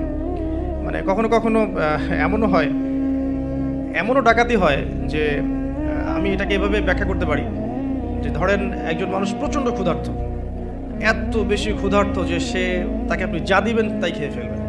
একজন ব্যক্তি 7 দিন কিছুই খায়নি, সে কোনো অন্যের সংস্থান তার ছিল না, 7 দিন কিছুই খায়নি, সে প্রচণ্ড ক্ষুধার্ত। এখন আমি তার সামনে 1 প্লেট ভাত নিয়ে গিয়ে বলছি যে এই 1 প্লেট ভাতের দাম হচ্ছে 3000 টাকা, তুই খাইলে খা, না খাইলে যা। এখন আপনি বলেন, যে ব্যক্তি এভাবে তার রিজিক অন্বেষণ করছে, এর রিজিক কি হালাল না হারাম? এগুলোই চলছে। আপনি এখন 1 প্লেট ভাত খেতে যান, এখন 1 প্লেট ভাতের দাম 10 টাকা। কিন্তু যখন আপনার প্রচণ্ড ক্ষুধা লেগেছে, এখন খেতেই হবে আপনাকে, এখন এই ভাতের প্লেটের দাম 1000 টাকা। খেলে খান, না খেলে যান। যদি না খান আপনি, তাহলে এটা আমি অন্য কাউকে খাওয়াবো যার 1000 টাকা না বরং 4000 টাকা দিয়ে খাওয়ার সামর্থ্য আছে। এগুলোই চলছে, কোটটাই পুরো ডাকাতি। আল্লাহ পাক এইসব ডাকাতদেরকে হেদায়েত করুন, অথবা এদেরকে তাদের পাপের শাস্তি প্রদান করুন। এরপরে আমি বলবো যে বিষয়টা, সেটা হলো যে রমাদান মাসে কিছু প্রজেক্ট করেন আপনারা যাদের সামর্থ্য আছে। ইফেক্টিভ রমাদানের জন্য কিছু প্রজেক্ট করতে পারেন, যেমন ইফতার প্রজেক্ট। যেমন আপনারা অনেকেই সামর্থ্যবান আছেন, অনেকের অনলাইন সেকশনে হয়তো পেজ আছে, গ্রুপ আছে। আমি জাস্ট পরামর্শ দিতে পারি, আপনারা কাজ করতে পারেন। যে যার জায়গা থেকে একটা ফ্যামিলির 1 মাসের ইফতারে কত টাকা যেতে পারে? হয়তো 2000, 2500, 3000, এতটুকু টাকা যাবে। আমরা কিন্তু চেষ্টা করলেই পারি যে এই রমাদানে আমি 100টা পরিবারের দায়িত্ব নিব, 100টা পরিবারের জন্য যে টাকাগুলোর প্রয়োজন সেটা আমি অনলাইনের মাধ্যমে মানুষের কাছ থেকে কালেক্ট করতে পারি, অফলাইনেও করতে পারি, করে ইফতার প্যাকেজ রেডি করতে পারি, করে 100টা পরিবারকে পৌঁছে দিতে পারি। এতে করে যেটা হবে, আপনি অন্যকে ইফতার করাচ্ছেন, অন্যের ইফতার করানোর ফলে ওই রোজার নেকিটা কিন্তু আপনি পাচ্ছেন। এটা কিন্তু হাদিস, যে কেউ যদি কাউকে ইফতার করায়, ওই ইফতার করানোর নেকিটা, ওই রোজার নেকিটা আপনি কিন্তু পেয়ে যাবেন। আপনাকে এক্সট্রা দেওয়া হবে, আল্লাহ পাক তার নেকি থেকে আপনাকে দিবেন না, এক্সট্রা একটা রোজার নেকি আপনি পাবেন ইনশাআল্লাহ। তো রমাজানের সাদাকা প্রজেক্ট করতে পারেন এবং ঈদের প্রজেক্টও করতে পারেন। ঈদের সামগ্রী অনেক মানুষের কেনা সামর্থ্য নাই, অনেক মানুষেরই নাই। আপনি ঈদের সময় ঈদের খুশি একটা প্রজেক্ট করতে পারেন। এখানে আপনি টাকা কালেক্ট করলেন, পরিবার ওয়াইজ কত টাকা করে লাগে ভাগ করলেন, ভলেন্টিয়ার ক্রিয়েট করলেন, দিয়ে আসলেন বাড়ি বাড়ি। এই কাজগুলো এখন অমুসলিমরা করছে না, খ্রিস্টানরা করছে না, অনেক এনজিও করছে না। এই মানব সেবামূলক কাজগুলো থেকে মুসলিমরা পিছিয়ে পড়ছে বলেও কিন্তু অনেকেই ওই দিকে আকৃষ্ট হচ্ছে এবং ওদিকে গিয়ে নিজের ধর্ম বিক্রি করে দিচ্ছে। আপনারা দেশের বিভিন্ন জায়গায় ঘুরতে থাকেন, এগুলো বুঝবেন যে সমাজ সেবার নামে অনেকেই মানুষকে কনভার্ট করেছে ইসলামের থেকে অন্য ধর্মে। সো আমাদের উচিত বেশি বেশি সোশ্যাল ওয়ার্ক করা, গাছ লাগানো, বেশি বেশি উচিত রক্তদান কর্মসূচি করা, সোশ্যাল কাজ করা, এতিমদের জন্য কোনো প্রজেক্ট করা, বিধবাদের জন্য কোনো প্রজেক্ট করা, মেয়েদের জন্য কোনো সেলাই মেশিনের প্রজেক্ট করা, কর্মসংস্থানের প্রজেক্ট করা। স্পেশালি রামাদানে আপনারা চাইলেই রামাদানের ইফতার প্রজেক্ট করতে পারেন, ঈদের খুশি একটা প্রজেক্ট করতে পারেন। যাদের সামর্থ্য আছে আপনারা কিন্তু করতে পারবেন, আল্লাহ পাক তৌফিক দান করুন, আমিন। আমি এরপরে লিখেছি অন্যকে ইফতার করানো, যেটা আমরা মসজিদের উদ্যোগে করতে পারি, মাদ্রাসার উদ্যোগে করতে পারি। প্রত্যেকটা রামাদানের আসর থেকে মাগরিব পর্যন্ত স্থানীয়ভাবেই আপনারা কিন্তু তালিমের আয়োজন করতে পারেন, তালিমি বৈঠক করতে পারেন। আসরের নামাজ শেষ হয়ে গেছে, এখন যে কোনো একটা টপিকে বা একটা দুটো হাদিস নিয়ে বা একটা কোরআনের আয়াতকে নিয়ে ইমাম সাহেব আধা ঘন্টা 1 ঘন্টা কথা বলবেন, এবং কথা বলা শেষ হয়ে গেলে আমরা সবাই যারা মসজিদে আছি একসাথে বসে ইফতার করে বাসায় যাব। এতে করে কিন্তু একটা সামাজিক হৃদ্যতা তৈরি হবে, রমাদানকে এনজয় করা যাবে। তো এটা আমরা করতে পারি, অন্যকে ইফতার করানো। আর আমি পয়েন্ট আউট করেছি একটা বিষয় স্পেশালি, সেটা হচ্ছে রমজান মাসে আত্মীয়তার বন্ধনগুলো জোড়া লাগাবেন। রমাদান মাসে যে ব্যক্তি আত্মীয়তার বন্ধনগুলো জোড়া লাগাতে পারবে না, অন্য কোনো মাসে সম্ভব হবে না হয়তোবা, ইল্লা মাশাআল্লাহ। রমজান মাসে সবার মন নরম থাকে, ইমানের তেজ বেশি থাকে, মানুষ পরকালমুখী কাজ বেশি করে। এই সময়টাই উত্তম সময় পরিবারের মধ্যে ফাটলগুলোকে জোড়া লাগানোর এবং আত্মীয়তার বন্ধনগুলোকে জোড়া লাগানোর। কেন করব? কারণ আমি আমার স্বার্থে করব। আল্লাহ রাব্বুল আলামিন বলেছেন, তার নবীর মাধ্যমে আমাদেরকে বলেছেন যে কেউ যদি পছন্দ করে তার রিজিককে প্রশস্ত করা হোক এবং তার নেক হায়াতকে লম্বা করা হোক, সে যেন আত্মীয়তার সম্পর্ক বজায় রাখে। আমি আবার বলছি, কেউ যদি পছন্দ করে, কেউ যদি চায় যে আমার রিজিকটা প্রশস্ত হোক এবং আমাকে আল্লাহ পাক লম্বা নেক হায়াত দান করুক, কেউ যদি এটা চায়, সে যেন আত্মীয়তার সম্পর্কটা বজায় রাখে। আর এক সৌভাগ্যবান ব্যক্তিদের সংজ্ঞায় একটা হাদিস এসেছে যে লিমান তালা উমরুহু ওয়া হাসুনা আমালুহু, যে ব্যক্তির হায়াতকে, নেক হায়াতকে লম্বা করা হয়েছে এবং নেক আমল বেশি বেশি করার তৌফিক দেওয়া হয়েছে, এই ব্যক্তি সবচেয়ে বেশি সৌভাগ্যবান। তো এর জন্য একটাই অপশন আছে, সেটা হলো আত্মীয়তার সম্পর্ক বজায় রাখা। আর যে ব্যক্তি আত্মীয়তার সম্পর্ককে ছিন্ন করবে, আল্লাহ রাব্বুল আলামিন তার সাথে সম্পর্ক ছিন্ন করবেন। আত্মীয়তার সম্পর্ক ছিন্নকারী কিন্তু জান্নাতে যাবে না। আর আমাদের এই সোকল্ড মডার্ন ওয়ার্ল্ডের মধ্যে আমরা এটা খুব বেশি দেখি যে আত্মীয়তার বন্ধনগুলো কিন্তু ভেঙে যাচ্ছে। আপনাদের ঢাকাতে প্রতি 24 ঘন্টায় 42টা ডিভোর্সের ঘটনা ঘটে, এটা আমি পড়াশোনা করেছি। প্রতি 24 ঘন্টায় 39 থেকে 42টা ডিভোর্সের ঘটনা ঘটে এই শহরে, অনলি এই শহরে। সো এখন কিন্তু সম্পর্কগুলো আর আগের মতো নাই, সম্পর্কগুলো স্বার্থকেন্দ্রিক হয়ে গেছে। মানুষের অবস্থানগুলোকে বেশি মূল্যায়ন করছে আর কি, এবং সবাই সবার স্বার্থটা দেখার চেষ্টা করে। লাভ লসের হিসাব আমরা বেশি করতে চাই, ছাড় দেওয়ার মানসিকতা আমাদের মধ্যে কম, সবর কম। আর এই টেকনোলজিক্যাল রেভলিউশন আমাদেরকে মেন্টালি অস্থির করে ফেলেছে আর কি। আমরা মানসিকভাবে স্থির না, খুব অস্থির, দ্রুত সিদ্ধান্ত গ্রহণ করতে চাই, দ্রুত রেজাল্ট পেতে চাই। সব মিলিয়ে আসলে আমরা একটা প্যানিক সিচুয়েশনের মধ্যে আছি। সম্পর্কগুলো খুবই ঠুনকো হয়ে যাচ্ছে দিন দিন। খেয়াল করে দেখেন, আমাদের আগের জেনারেশনের সম্পর্কের যে বেসগুলো ছিল এখনকার কিন্তু এটা নাই। সো রমজান মাস সে উত্তম সময় পরিবার এবং আত্মীয়র মধ্যে একটা সম্পর্কের বন্ড তৈরি করে, স্পেশালি ঈদের হাদিয়া পাঠানো, জামা বা কাপড় বা হাদিয়াগুলো গিফট পাঠানো। এতে করে দেখবেন যে একটা ভালোবাসার বন্ধন তৈরি হবে ইনশাআল্লাহ। মুসলিম সমাজের ঐক্যই সব কিছু, ঐক্য নাই মুসলিম সমাজের কিছুই নাই। আল্লাহ পাক আমাদেরকে বোঝার তৌফিক দেখ। রমজান মাসে একটা পয়েন্ট লিখেছি আমি, পরিবারকে টাইম দিবেন, অবশ্যই পরিবারকে টাইম দিবেন। আমরা যেটা করি মানি মেকিং মেশিনের মতো সকালে বের হই, রাত্রে বাসায় ঢুকি, এই কাজটা করবেন না। দুনিয়ার ব্যস্ততাকে কমিয়ে আনুন, যতটুকু রিজিকে আপনার হয়ে যায় অতটুকুতে সন্তুষ্ট থাকুন। পরিবারকে টাইম দেন, স্ত্রীকে সময় দেন, মাকে সময় দেন, বাবাকে সময় দেন, স্পেশালি বাসার ছোটদেরকে সময় দেন, বাচ্চাদেরকে সময় দেন, ছোট ভাই বোনদেরকে সময় দেন। তাদেরকে রমজানের রোজা রাখতে উৎসাহিত করেন। নিষেধ করবেন না যে না খেয়ে থাকলে অসুস্থ হয়ে যাবে, এমন হবে না। ওরা এনজয় করবে, দেখবেন ছোট্ট মেয়ে, তাকে বলবেন যে তুমি দুপুর পর্যন্ত না খেয়ে থাকো, তোমার একটা রোজা হবে। অ্যাটলিস্ট ও শিখলো যে কী হলো, আজকে কয়টা রোজা করেছে, আজকে 3টা করেছে, মানে 3বার ভাত খাইছে সে, তাহলে 3টা রোজা হয়েছে আজকে। দেখবেন ও পরের বছর ঠিকই একটা রোজা রেখে ফেলছে। আমরা যখন 5 বছর 7 বছর বয়স, তখনও কিন্তু আমরা রোজা রেখেছি। আমাদেরকে উৎসাহ দেওয়া হতো যে একটা রোজা রাখলে তোমাকে 500 টাকা দেওয়া হবে। আর 500 টাকা তখন অনেক কিছু, 500 টাকা অনেক কিছু।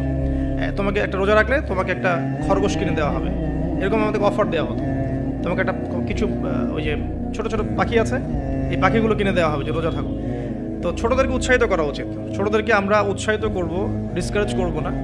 ওরা পারবে ইনশাআল্লাহ, ওদের মধ্যেও সেই ক্ষমতা আছে। আস্তে আস্তে আস্তে দেখবেন যে ওরা করতে করতে শিখে ফেলবে ইনশাআল্লাহ।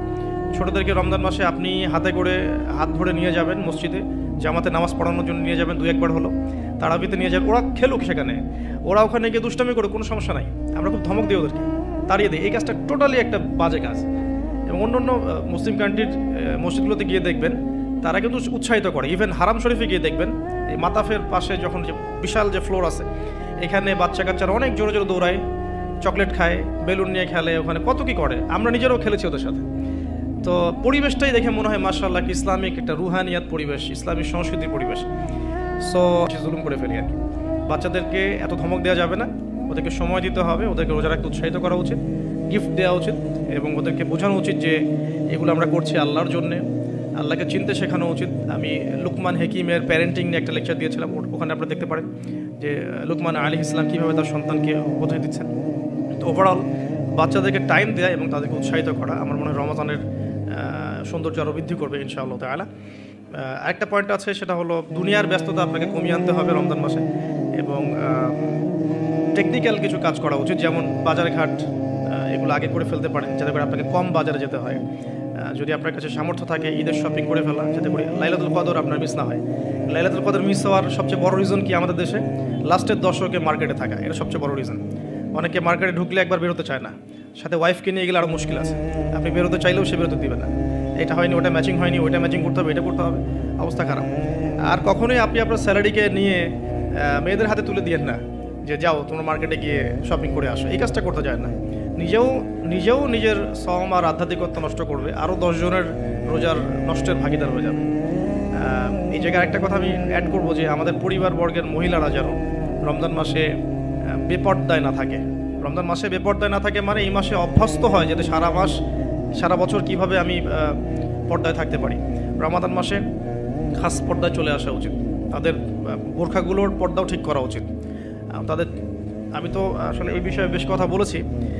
তাদের কথা, তাদের হাঁটা চলা, তাদের চোখের চাহনি, তাদের অঙ্গভঙ্গি, প্রতিটা বিষয়ের মধ্যেই পর্দা আছে। শুধুমাত্র কাপড়ের পর্দা বোঝানো হচ্ছে না এখানে। তাদের কথা, তাদের মেন্টালিটি, ওদের আচরণ, হাঁটা চলা, ওঠা বসা, চাহনি, সব কিছুই পর্দার অন্তর্ভুক্ত। এই বিষয়টা আমাদের মা বোনদেরকে বুঝতে হবে যে পর্দা শুধুমাত্র পোশাকের নাম নয়, এটা একটা মানসিকতার নাম, যে আমি নিজেকে নিজের লজ্জাশীলতার প্রকাশ ঘটাবো, এটাই হচ্ছে পর্দা। এরপর তো একটা পোশাক লাগবেই, এবং সেটা হবে ঢিলে ঢালা পোশাক, এত বেশি টাইট ফিটিং না যে গায়ের কাঠামো বোঝা যায়, এত পাতলা নয় যে বাইরে থেকে ভিতরের অঙ্গ দেখা যায়, অমুসলিমদের সাথে সাদৃশ্যপূর্ণ নয়, এবং মেয়েরা ছেলেদের পোশাক পরতে পারবে না, যেটা আমাদের শহরে ফ্যামিলিস্ট রেভলিউশনের মাধ্যমে ছড়িয়ে গেছে। এবং এই শহরে চলে কীভাবে আমরা চোখের পর্দা করবো, এটা একটা বড় চ্যালেঞ্জ। এবং এমন কেউ নাই যার ঘরে আসলে বাবা নাই, ভাই নাই, স্বামী নাই, থাকার পরেও যখন মেয়েরা বের হচ্ছে, তো বুঝতে হবে যে ব্যর্থতা আসলে আমাদের মধ্যেও আছে। তো আমরা রমজান মাসে আমাদের মা বোনদেরকে কন্ট্রোল করি, পর্দা শিখাই, এবং এটা ডিফিকাল্ট, কারণ মেয়েদেরকে কন্ট্রোল করা ডিফিকাল্ট। আপনি বেশি চাপ দিতে যায় না, তাহলে ভেঙে যাবে, আবার ছেড়ে দিলেও কিন্তু ওই অবস্থা থেকে যাবে। তো উত্তম নসিহতের মধ্য দিয়ে তাদেরকে দিনী পরিবেশের মধ্যে নিয়ে এসে দিনের কথাগুলো বোঝানো, বলা এবং পর্দা দিকে উৎসাহিত করা, স্পেশালি ওদেরকে বেশি বেশি মার্কেটে শপিং করতে না পাঠানো, এবং আপনার পুরো মাসের স্যালারিগুলোকে নিয়ে এসে একবারে হাতে গুঁজে দিয়ে রমজান মাসে যদি বলেন যে শপিং করে আসো, রোজার আধ্যাত্মিকতা থাকবে না। আল্লাহ পাক বোঝার তৌফিক দান করুন, আমিন। দুনিয়ার ব্যস্ততা কমিয়ে আনুন এবং পরকালীন কাজ বেশি বেশি করুন রমজান মাসে। আর দুটো কাজ আমি বলবো, একটা হচ্ছে ডেইলি সুন্নাহ। আমাদের প্রত্যেকটা দিন কিছু ডেইলি সুন্নাহ আছে, এই সুন্নাহগুলোতে অভ্যস্ত হওয়ার সবচেয়ে সেরা সময় হচ্ছে রমজান মাস। আমরা নর্মালি অনেক সময় ঘুমিয়ে পড়ি, রমজান মাসে ঘুমের আগে একটু সুন্নাহগুলো আমল করে ঘুমাই। নর্মালি বাথরুমে যাই, রমজান মাসে চেষ্টা করি যে বাথরুমে যাওয়ার আগে পরে দোয়াগুলো শিখে ফেলি। নর্মালি আমরা খাওয়ার আগে আমরা আগে পরে আমরা দোয়াগুলো শিখি। প্রতিটা কাজের কিন্তু দোয়া আছে, প্রতিটা কাজের সুন্নাহ পদ্ধতি আছে, এবং এই সুন্নাহগুলো শেখার জন্যে বাংলাদেশের প্রেক্ষাপটে সবচেয়ে বেস্ট প্ল্যাটফর্ম হচ্ছে তাবলিগ জামাত প্ল্যাটফর্ম। এটা আমার মত। আমার সাথে অনেকে দ্বিমত করতে পারেন, আমি দ্বিমতকারীদের ব্যাপারে মোটেও চিন্তিত নই এবং আমি সমালোচনা জবাব দেওয়ার ক্ষেত্রে খুব পটু নই, শুনতে আমি বেশি পছন্দ করি। কিন্তু আমার মত হচ্ছে তাদের সাথে যদি আপনি থাকেন 3 দিন 5 দিন 7 দিন একটু সময় দিয়ে আসেন, আপনি কিন্তু সুন্নাহগুলো শিখতে পারবেন, কোন কাজের কী সুন্নাহ। তারা খুবই স্ট্রিক্টলি এটাকে কিন্তু আপনার শেখায় এবং এটাকে মুখস্থ করিয়ে ফেলে। আমরা স্কুল লাইফে অনেক শিখেছি, কলেজ লাইফে আমরা সময় অনেক শিখেছি। এগুলো শেখানোর জন্য বেস্ট প্ল্যাটফর্ম আমার কাছে মনে হয়। সো এছাড়াও বইপত্র পাওয়া যায়, কিন্তু বইপত্র পড়ে আমরা যতটা শিখতে পারি সহচর্যে কি আরও বেশি শিখতে পারি। এই জন্য বলছি যে সময় দিতে পারেন 3 দিন, এতে করে আপনি সুন্নাহগুলো শিখতে পারবেন। আর একটা পয়েন্ট বলে আমি শেষ করতে চাই এই জায়গা থেকে, সেটা হলো রমাদান মাসের সবচেয়ে বড় বিষয়, সেটা সবচেয়ে মেজর, সবচেয়ে বড় বিষয়টা হচ্ছে এই মাসে কোরআন নাজিল হয়েছে। সো এই মাস মানেই কোরআন। আপনাকে এই মাসে অন্য বইপত্র পড়াও বন্ধ করে ফেলতে হবে। যদি আপনার এক্সাম থাকে সেটা আলাদা বিষয়, আপনি এক্সাম আছে, আপনি পড়ছেন, পরীক্ষা দিবেন, সেটা আলাদা বিষয়। আর দেখা যায় বেশি এক্সামগুলো এই মাসেই হয়ে যায়, খেলাধুলার সিজন এই মাসে হয়ে যায়। হ্যাঁ, দেখবেন world cup cricket, world cup football, অমুক কাপ তমুক লিগ সব এই মাসেই হয়। এগুলো কাকতালীয়ভাবে হয় না আসলে। এই মাসেই দেখবেন যে ফিলিস্তিনের উপর হামলা হতে পারে, এই মাসে দেখবেন মুসলিমদের নির্যাতন বেড়ে যায়। এই মাসটাকে টার্গেট করা হয় আর কি। যাই হোক, এই মাসে বাজার বেড়ে যায়, বাজারের দাম, জিনিসপত্রের দাম বেড়ে যায়, সিন্ডিকেট বেড়ে যায়, নিত্য প্রয়োজনীয় দাম বেড়ে যায়। এই মাসটাকে কেন্দ্র করে অনেক শয়তানি কাজও হয়ে যায়, কারণ শয়তান তো জানে যে এই মাসে তো আমি লক থাকবো। তো এই মাস আসার আগে আমাকে কাজগুলো পুরো প্ল্যানিংভাবে করে ফেলা উচিত, যাতে করে আমি লক থাকলেও সিস্টেম চলতে থাকে। আসলে তাই হয় আর কি, বিষয়টা এমনই থাকে। যাই হোক, রমজান মাস মানেই কোরআন। তো এই মাসে কোরআনকে সময় দিতে হবে আপনাকে টোটালি ডিভোটেড হতে হবে কোরআনের প্রতি। আমি কয়েকটা ক্লাসিফিকেশন বলে দিই। পুরো হিপসটাকে এই মাসে চর্চা করতে হবে, এটা তার লেভেলটা একটু বেশি। লেভেল ওয়াইজ এক মানুষের যোগ্যতা এক রকম। কেউ তেলাওয়াত করতেই জানে না, তার টার্গেট হচ্ছে আমি এই মাসে তেলাওয়াত করা শিখবো। অনলাইনে হোক অফলাইনে হোক হোক আপনাকে শিখতে হবে। অনলাইনে কোর্স করানো হচ্ছে, অনেকে করাচ্ছে, আপনার অ্যাড যুক্ত হয়ে শিখেন। অফলাইনে শিখতে পারলে বেশি ভালো হয়। তারপরে যে তিলাওয়াত করতে জানে, ডেইলি একটা করে পারা পড়লে তার 1 মাসে 1 খতম হয়ে যাবে ইনশাআল্লাহ। যে হাফেজ, সে এই পুরো মাসটাতে কোরআনটাকে হিফজ করবে, আবার হিফজ করবে, চর্চা করবে, তারাবির নামাজ পড়াবে, দেখবেন তার হিফজটাকে সে আবার রিগেইন করতে পারবে। তার চেয়ে উঁচু লেভেলে যারা আছে, যারা একটু আরবি বোঝে, আরবি গ্রামার বোঝে বা কোরআনের তাফসির পড়তে পারে, আলহামদুলিল্লাহ তাদের জন্য এই মাসের টার্গেট হচ্ছে প্রত্যেক দিন 1 পারা করে অর্থসহ পড়বে। তিলাওয়াত তো করবেই, তিলাওয়াত করবে এবং একটা করে আয়াতের অর্থও দেখবে, তাফসিরগুলো দেখবে, একাধিক তাফসিরকে সামনে নিয়ে বসবে। একটা আয়াতের অনেক শানে নজুল থাকে, প্রাসঙ্গিক ব্যাখ্যা থাকে, হাদিস থাকে, এগুলো বিভিন্ন তাফসির থেকে পড়বে। আমি কখনো বলি না যে এই তাফসিরই পড়তে হবে, যেটা আপনার কাছে বেস্ট মনে হয়। অনেকে জালালাইনকে বেস্ট মনে করেন, অনেকে ইবনে কাসিরকে বেস্ট মনে করেন, কেউ আছেন মারিফুল কোরআনকে ভালো মনে করেন। যার কাছে যেটা বেটার মনে হয় আপনি সেটাই নেন, বা একাধিক তাফসির নেন, নিয়ে পার ডে প্রত্যেক রমাদান একটা করে পারা আপনি শেষ করেন। রোজা রেখে পড়েন, ইফতার করে পড়েন। একবারে পড়তে যদি আপনি বোর হয়ে যান তাহলে আপনি ভাগ করে নেন, আমি প্রথম 10 পৃষ্ঠা শেষ করবো, তারপরে 10 পৃষ্ঠা শেষ করবো, এভাবে করেন। অ্যাটলিস্ট আপনি পুরো দিনে 1 পারা শেষ করেন, ঘুমানোর আগে যেন 1 পারা শেষ হয়, আল্লাহ পাক তৌফিক দান করেন আমি। আর এরপরে আমি বলবো, যারা কোরআনের তেলাওয়াতে পারদর্শী, হিফজ করতে পারেন, মাশাআল্লাহ, অর্থ বোঝেন, এই মাসে তাদের দায়িত্ব আরও বেশি। তাদের দায়িত্ব হচ্ছে এই মাসে কোরআন মানুষকে শেখানো, আর মানুষকে শেখানো এবং মানুষকে কোরআনের মেসেজগুলো পৌঁছে দেওয়া, দার্স দেয়া, কোরআন কেন্দ্রিক আলোচনা করা, কোরআনের হালাকাগুলো করা। এতে করে কোরআন সূরা ওয়াইজ মানুষকে শেখানো যাবে, মেসেজ পৌঁছে দেওয়া যাবে। আর একটা জিনিস আমাদের সবার উপরই দায়িত্ব, সেটা হলো কোরআনের শিক্ষাগুলোকে প্রচার করা, নিজের পরিবারে, মুসলিম অমুসলিম সবার মাঝেই এটাকে প্রচার করা। এতে করেই দেখবেন কোরআনের বিধিবিধানগুলো ইনশাআল্লাহ এমন একটা বিশ্ব আসবে যেখানে বাস্তবায়িত হবে ইনশাআল্লাহ আযজা ওয়া জাল। আর লাস্ট পয়েন্ট হচ্ছে, শেষ দশকের লাইলাতুল কদর তালাশ করতে হবে। এই শেষ দশকটাকে কোনোভাবেই নষ্ট করা যাবে না, শপিংয়ের মাধ্যমে বা দুনিয়াবি কাজের মাধ্যমে কোনোভাবেই নষ্ট করা যাবে না। 27 রাতেই লাইলাতুল কদর হবে কোনো গ্যারান্টি নাই। 21, 23, 25, 27, 29 5টা রাতেই জাগতে হবে মিনিমাম। তারাবির নামাজ পড়বো অবশ্যই, এর সাথে সাথে শেষ রাত্রে উঠতে হবে। এই 5টা রাত ঘুমানোর কোনো সুযোগ নাই এবং পরিবারবর্গকে জাগাতে হবে। কিছু সাইন অ্যান্ড সিমটমস আছে, আপনি হয়তো দেখতে পারেন এই 10টা রাতের মধ্যে কোনো একটা বৃষ্টি হচ্ছে, ওয়েদার খুব সুন্দর, যদিও শহর কেন্দ্রিক জায়গায় বোঝাটা ডিফিকাল্ট। হ্যাঁ, সূর্যোদয়ের পর একটু আলোটা বেশি থাকতে পারে।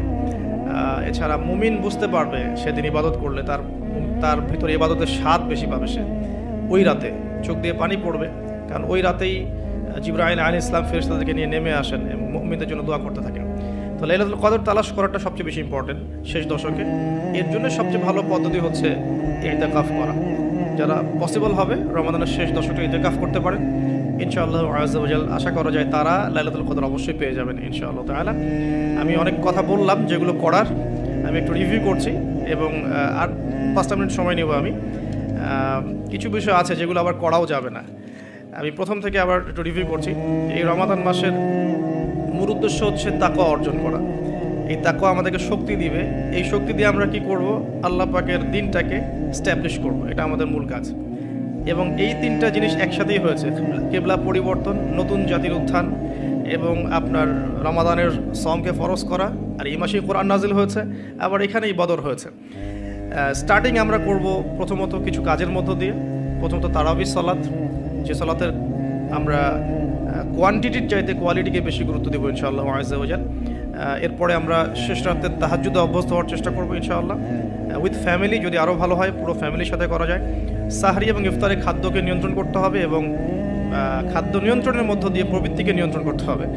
ম্যানুফ্যাকচার্ড ফুডগুলো ত্যাগ করে আমরা ঘরের হোমমেড ফুডগুলো খাওয়ার চেষ্টা করব। 5 ওয়াক্ত সালাত জামাতে আদায় করার চেষ্টা করবো ইনশাআল্লাহ তাআলা। 5 ওয়াক্ত ফরজ নামাজের সাথে ডেইলি মিনিমাম 12 রাকাত সুন্নাহ আদায় করার চেষ্টা করতে হবে। বেশি বেশি দোয়া করা সওম রাখা অবস্থায়। দোয়ার জন্য আমি একটা বই সাজেস্ট করেছি, হিসনুল মুসলিম, এবং দোয়া করার আদব এবং দোয়া কবুলের সময়গুলো লক্ষ্য করে দোয়া করতে হবে। আল্লাহ তৌফিক দান করুন।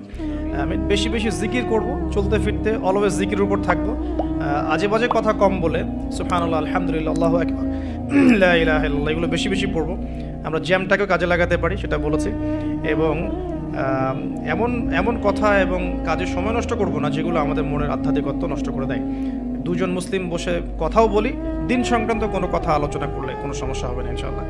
ইস্তেগফার করবো ইনশাআল্লাহ বেশি বেশি করে, নিজের পাপকে লিস্ট আউট করতে পারি, ইন্ডিভিজুয়ালি ক্ষমা চাওয়া পাপের জন্যে, আমভাবে ক্ষমা চাওয়া, আর মানুষের সাথে জড়িত যে হকগুলো আছে এগুলোকে ফিরিয়ে দেওয়ার চেষ্টা করা। যদি না পারি ফিরিয়ে দিতে, তাহলে আল্লাহর কাছে আমার যে অপারগতা এটা প্রকাশ করা, যে আল্লাহ আমি চেষ্টা করছি এরপরেও পারলাম না, আল্লাহ ওই ব্যক্তির তুমি কল্যাণ করে দিও বা মঙ্গল করে দিও, আমাকে মাফ করে দিও। এরপর আমরা জাকাতগুলো লিস্ট আউট করবো, জাকাতগুলোকে প্রদান করব। এটাকে সামগ্রিকভাবে আদায় করতে পারলে বেশি ভালো হয়, মসজিদ মাদ্রাসা বা সংগঠনগুলোর উদ্যোগে। আল্লাহ পাক তৌফিক এনায়েত করুন। বেশি বেশি নফল সাদাকা করব আমরা, স্পেশালি সাদাকাতুল ফিতর। রমাদান মাসের ঈদের প্রজেক্ট এবং রমাদানের খাদ্য বিতরণ প্রজেক্ট আমরা করতে পারি। অন্যদেরকে বেশি বেশি ইফতার করাতে পারি। আত্মীয়তার বন্ধনগুলো আমরা অটুট রাখার চেষ্টা করব এবং যে বন্ধনগুলো ভেঙে গেছে এগুলোকে রমাদানে জুড়ে নেওয়ার চেষ্টা করা উচিত। আমরা পরিবারকে টাইম দেবো ইনশাআল্লাহ তাআলা। স্পেশালি ছোটদেরকে উৎসাহিত করব ইসলামিক কালচারগুলো ফলো করার জন্য এবং আমাদের সাথে এই রমাদানের সৌন্দর্যগুলোতে অংশ নেওয়ার জন্য। তারাও আমাদের সাথে নামাজে যাবে, তারাবিতে যাবে, তারাও আমাদের লেবাসগুলো পড়বে, একসাথে ইফতার করবো ইনশাআল্লাহ। একটা ইসলামিক সংস্কৃতি আমাদের পরিবারের মধ্যে প্রতিষ্ঠা করার চেষ্টা করতে হবে। দুনিয়ার ব্যস্ততাকে কমিয়ে আনতে হবে এবং টেকনিক্যালি কিছু কাজ আগেই করে ফেলা, যাতে করে রমাদান মাসে আমাকে বাইরে বেশি সময় দিতে না হয়। ডেইলি সুন্নাহগুলোর উপর আমল করা, লাইলাতুল কদর পাওয়ার জন্য ইতিকাফ করা এবং কোরআনুল কারীমের হকটাকে আদায় করা। কোরআনুল কারীমকে কেন্দ্র করে রমাদানের সময় কাটানো, অন্য বইগুলোকে বন্ধ করে ফেলা। ইভেন অন্য ইসলামিক যে বইগুলো আছে বিষয়ভিত্তিক, এগুলোকেও পড়া কমিয়ে দিয়ে শুধু কোরআনের উপর থাকার চেষ্টা করলে বেশি ভালো হবে, কোরআন এবং হাদিসের বইগুলোর উপরে। আল্লাহ পাক আমাদেরকে এই কাজগুলো করার তৌফিক দান করুন এবং এগুলোকে ধরে রাখার তৌফিক দান করুন। এই কাজগুলো যেন আমরা সারা বছর ধরে রাখতে পারি সেই তৌফিক আল্লাহ পাক দান করুন। আর শেষ করার আগে আমি 2 মিনিটে কিছু কথা বলতে চাই। সেটা হলো যে আল্লাহ পাক সওমকে এভাবে দেননি যে নামাজ পড়বে, ভালো কাজগুলো করবে, আপনার খাবার ত্যাগ করবে, স্ত্রী সহবাস ত্যাগ করবে, পানীয় ত্যাগ করবে, তাহলেই তুমি সফল হয়ে যাবে। ব্যাপারটা কিন্তু আসলে এমনও নয়। আরেকটা মেজর পয়েন্ট আছে, সেটা হচ্ছে সওম রাখা অবস্থায় কিছু কাজ করাও যাবে না।